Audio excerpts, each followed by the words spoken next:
ఇప్పుడు ఎంటర్ అయింది. ఈవిడ గారు ఎప్పుడు ఎంటర్ అయిందో మా జీవితం దరిద్రం అయిపోయింది. మీరున్నారు కానీ లేకపోతే మాత్రం అక్కడ అది కుర్చీలో ఉండదు మేడం. అది నా దృష్టిలో అది కుర్చీలో ఉండదు.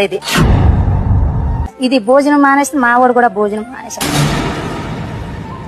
అయినా వదిలేసి నా భర్త ఇప్పటికే నాకు సొంతం, వెదిటోడు సొంతం కాదు. ఇది ఎప్పుడు పోవడం అనుకుని ఊరుకున్నాను. 5 సంవత్సరాలు అవుతుంది మేడం. నువ్వు మాట్లాడేవా చెప్పి తీసుకొడతాను కాదు.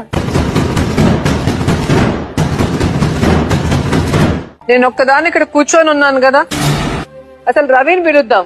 ఎందుకు ఇలా చేశాడో అతన్ని అడిగి తెలుసుకుందాం. రవి రండి.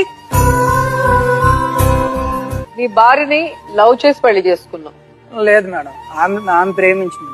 నువ్వు ప్రేమించలేదు, మరి ఎందుకు పెళ్లి చేసుకున్నావు? నా జీవితంలో ఏళ్ళు పెట్టేంత వరకు తెచ్చింది ఈవిడని మేడం.